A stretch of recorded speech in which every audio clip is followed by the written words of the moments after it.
जय श्री कृष्णा। साथियों, unique learning M YouTube पर आप सभी का वेलकम है। पढ़ाने से पहले साथियों, मैं आज के कुछ विचार व्यक्त करना चाहता हूँ। संस्कृति, कल्चर। किसी समाजशास्त्री हर्स्कोविट्ज़ ने कहा है कि culture is a man made part of environment. माने संस्कृति जो है वो मानव निर्मित पर्यावरणीय है, एक हिस्सा है। उस पर्यावरण का मानव निर्मित एक हिस्सा है। तो संस्कृति जो है ये संस्कार से ही बना है। हम लोगों का जैसा संस्कार होता है वैसे ही संस्कृति होती है। तो culture is a man made part of environment. Environment माने पर्यावरण। पर्यावरण का मानव निर्मित भाग है। क्या? संस्कृति जो है। तो पर्यावरण में जैसे कि हम लोग जहाँ रहते हैं उसके चारों तरफ का एटमॉस्फेयर पर्यावरण होता है। अगर मैदानी भाग में रह रहे हैं तो वहाँ की संस्कृति अलग है, साउथ में रह रहे हैं तो वहाँ की संस्कृति अलग है। संस्कृति क्या है? हम लोगों के एक पूरे साल जो जीने का तरीका होता है वही संस्कृति होता है। शादी विवाह, हाँ, अंतिम कर्म, और इसके बाद पहनना, हम लोगों का पहनावा जो है, भोजन है, रहन सहन है, वातावरण है, बोलचाल है, लैंग्वेज है। तो ये सारी चीज़ एडाप्ट होते हैं हम लोग संस्कृति में। हम लोग अगर कभी उदाहरण के रूप में देखा होगा कि एक कोई व्यक्ति जो है अगर देहात से किसी बड़े शहरों में, बड़े नगरों में चला जाता है तो वहाँ के वातावरण से वो आच्छादित हो जाता है और उस प्रकार के भाषा का वो प्रयोग करने लगता है, उस प्रकार के रहन सहन में वो ढल जाता है और फिर जो है वो वहाँ के पहनावा और जो संस्कृति है, जो रीति रिवाज है, परंपराएं हैं, उससे वो आच्छादित हो जाता है और उसके अनुसार जो है अपना व्यवहार प्रकट करने लगता है। तो यही संस्कृति है। अब मानव निर्मित है तो मानव की जो है सबसे बड़ी भूमिका होती है। इसीलिए कहा जाता है कि बच्चों में हम अच्छे संस्कार का मतलब क्या है कि हमारे अंदर अनुशासन हो, हमारे अंदर जो है एक अतिथि भाव हो और प्रेम भाव हो। यही हम लोगों को सिखाया जाता है। एक अच्छा जो है उसका निर्माण होता है। धर्म में आस्था लोग रखते हैं, जहाँ का जैसा एटमॉस्फेयर रखता है। ईश्वर के प्रति झुकाव होता है। लौकिक शक्ति के अलावा अलौकिक शक्ति में विश्वास लोग रखते हैं। तो ये सब जो है क्या है? संस्कृति है। तो इन्हीं संस्कृतियों के माध्यम से हम जो है संस्कृतियों को लेकर के अपना जीवन पर्यंत जो है ये निर्वहन करते हैं। और हम संस्कृति हमारे तक ही सीमित नहीं है, आने वाली पीढ़ी भी संस्कृति वही एडाप्ट करती है जो हमारी संस्कृति है। तो इस प्रकार से अब जैसे कि पहाड़ों में हैं, जनजातियां हैं, तो पहाड़ों का एक कल्चर अलग होगा, उनकी संस्कृति अलग होगा, उनका परिधान अलग होगा, उनका वेशभूषा, बोल चाल, रीति रिवाज, परंपराएं अलग होती हैं। तो ये हमेशा व्यक्ति को जो समाज में रह रहा है उसे ख्याल रखना चाहिए कि हमारे जो संस्कार हैं, हम अच्छा संस्कार एक बच्चों को दें ताकि वो आगे आने वाली पीढ़ियों को भी वही संस्कार दें। और इस तरह से हम प्रयास करें कि एक परिवार को जो है संस्कारवान बनाए जो हैं। क्योंकि जो भारतीय संस्कृति के ऊपर जो पाश्चात्य संस्कृति का जो प्रभाव दिखाई दे रहा है वो विनाश की तरफ ले जा रही है। हम मॉडर्न हो जाते हैं। जैसे किसी को अचानक किसी के यहाँ रख दिया जाए, किसी दूसरे ज़िले में, किसी दूसरे प्रांत में रख दिया जाए, किसी दूसरे के साथ रख दिया जाए, तो वो या तो एडाप्ट करके वो जीना सीख जाएगा या तो उस एडाप्ट में वो एडजस्टमेंट नहीं कर पाएगा और अपने आप को दूसरे दिशा में ले जाता है। तो ये मैं कहना चाहता हूँ कि हमारी जो संस्कृति है वो द बेस्ट कल्चर माना जाता है, तो उस बेस्ट कल्चर को भी बनाए रखना चाहिए। तो जैसा हमारा माहौल रहेगा, जैसे हमारे आसपास पड़ोस में भी अगर अच्छे लोग नहीं हैं तो या हमारे बच्चे या हमारा परिवार जो है उससे ज़रूर प्रभावित होगा और हमारी संस्कृति जो है वो या तो अच्छाई की तरफ तो कम जाएगी, लेकिन बुराई की तरफ, नेगेटिव की तरफ जो है वो ज़्यादा चला जाता है। तो इसलिए पास का वातावरण भी हमारा सही रहना चाहिए। ठीक है, अब आगे हम जो है सिंटेक्स में जो है यूज़ ऑफ वेरी मच, ये एडवर्ब हैं, इनका हम प्रयोग बताते हैं। वेरी का प्रयोग पॉजिटिव डिग्री में प्रेजेंट पार्टिसिपल में पास्ट पार्टिसिपल प्लस नाउन, ये अगर आते हैं पॉजिटिव डिग्री में होता है वेरी का प्रयोग। वेरी मच का प्रयोग मैं बता रहा हूँ, इसमें वेरी का प्रयोग पहले बता रहा हूँ। तो वेरी का प्रयोग पॉजिटिव डिग्री में, प्रेजेंट पार्टिसिपल हो उसमें भी, और पास्ट पार्टिसिपल प्लस उसके साथ नाउन हो, एज कम्प्लीमेंट पूरक के रूप में रखे गए हों तो उसमें होता है। अब जैसे हमने यहाँ एग्जाम्पल दिया है, he runs very fast, he runs very fast, तो ये पॉजिटिव डिग्री है। क्या है? पॉजिटिव डिग्री है। वह बहुत तेज़ दौड़ता है। यहाँ किसी से कंपैरिजन नहीं है और ना ही उसको उत्तम माना गया है। तेज़ दौड़ता है, बहुत तेज़ दौड़ता है बस। दूसरा है इट इज़ वेरी इंटरेस्टिंग, ये बहुत रुचिकर है। इंटरेस्टिंग है, प्रेजेंट पार्टिसिपल है, इसके पहले जो है प्रेजेंट पार्टिसिपल में वेरी लगा हुआ है। थर्ड है he is very confused boy, तो कन्फ्यूज्ड क्या है? पास्ट पार्टिसिपल है, और बॉय क्या है? नाउन है। यही पास्ट पार्टिसिपल प्लस नाउन रहता है और एक कम्प्लीमेंट के रूप में जाने जाते हैं। तो इनके पहले भी हम वेरी का प्रयोग करते हैं।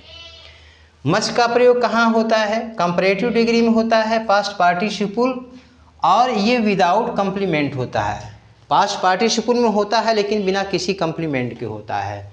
जैसे हमने यहाँ पहला उदाहरण दिया है, he is much better than Ram, तो यहाँ हमने मच लगाया है। ठीक है, मोर लगाएंगे तो ये बेटर नहीं होगा।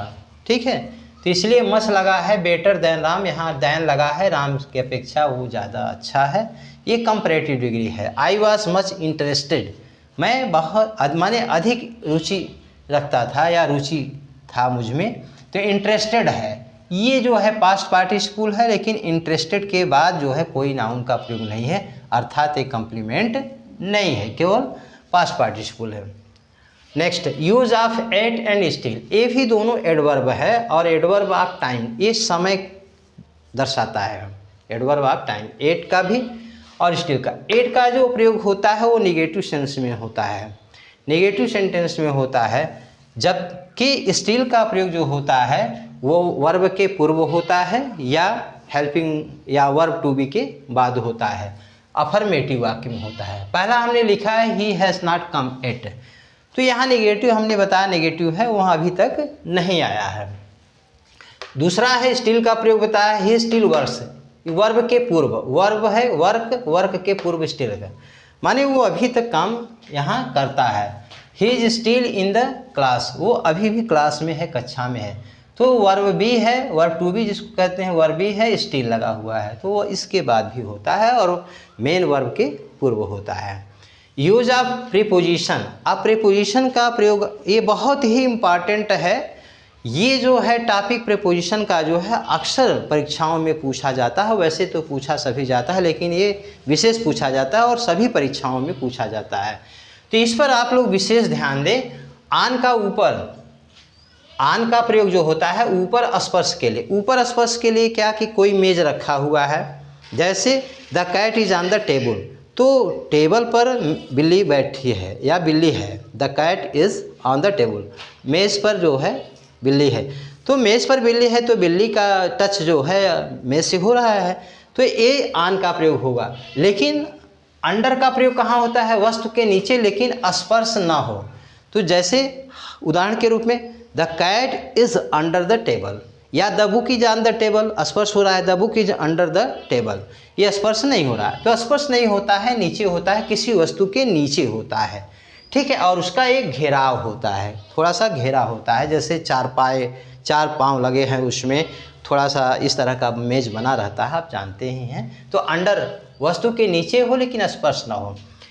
आगे है, यदि वाक्य रिलेटिव प्रोनाउन हो तो अंत में प्रीपोजिशन लगे होते हैं। यदि वाक्य रिलेटिव प्रोनाउन हो, रिलेटिव प्रोनाउन में कौन कौन से आते हैं? जैसे वही इंट्रोगेटिव जो वर्ड होता है उसको रिलेटिव प्रोनाउन कहते हैं। हु है, व्हाट है, व्हेन है, हाउ है, वेयर है, व्हिच है, ये सब रिलेटिव प्रोनाउन है, ठीक है। अगर इस तरह का प्रयोग हो तो प्रीपोजिशन जो है हमेशा कहाँ लगे होते हैं? लास्ट में।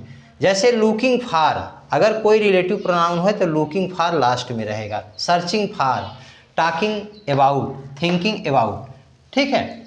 अगला है ट्रांजिटिव वर्ब। ट्रांजिटिव वर्ब मैंने बताया था कि उसे कहते हैं जिसमें कर्म होता है, सकर्मक क्रिया, माने माने साथ, कर्म क्रिया, माने कर्म साथ साथ हो, क्रिया के साथ कर्म हो।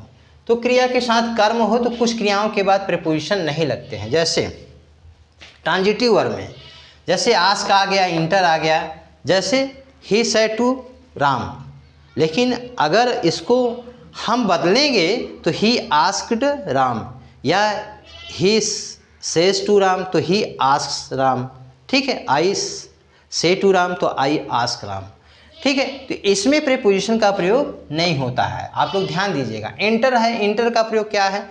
इंटर का प्रयोग है प्रवेश। जैसे ही इंटर्ड द रूम, वह कमरे में प्रवेश किया। अब ये नहीं कि इंटर्ड इन द रूम या इंटर्ड इनटू द रूम, ऐसा कुछ नहीं है।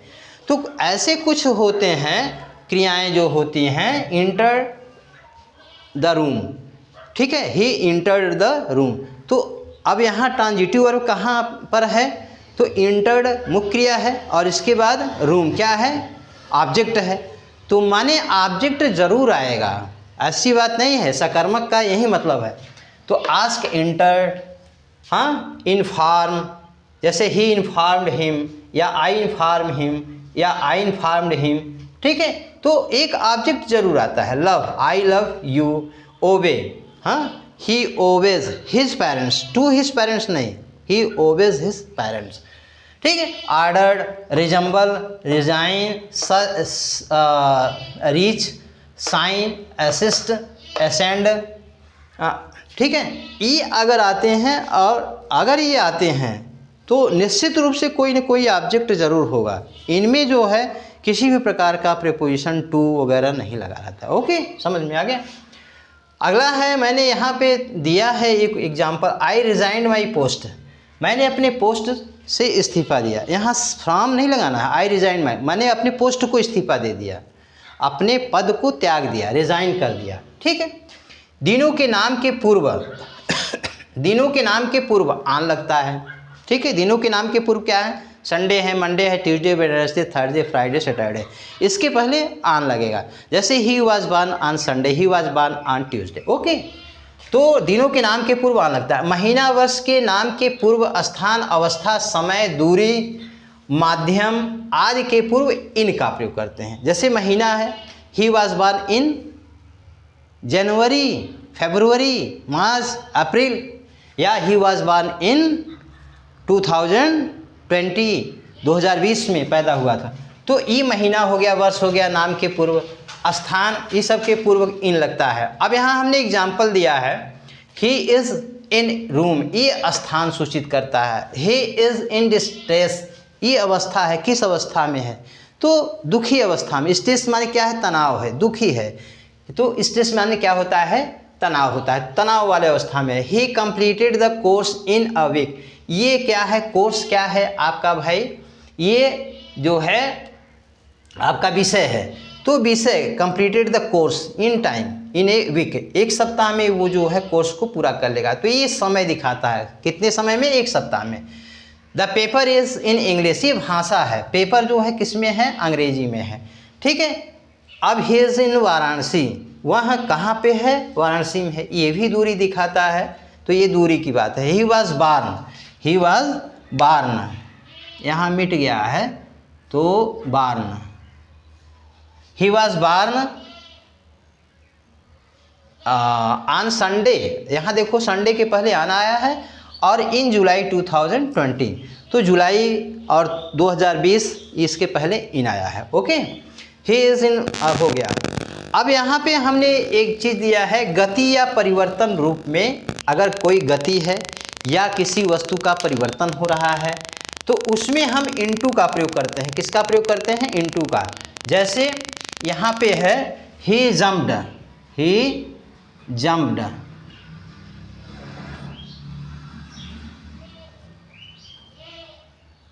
जम्प्ड इनटू द रिवर, वो नदी में कूदा।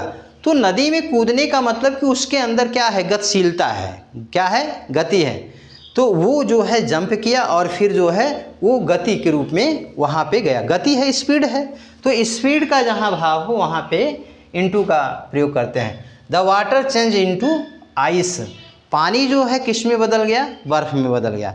तो एक अवस्था से दूसरी अवस्था में अगर कोई वस्तु परिवर्तित हो रही है तो वहाँ भी इनटू का प्रयोग करते हैं।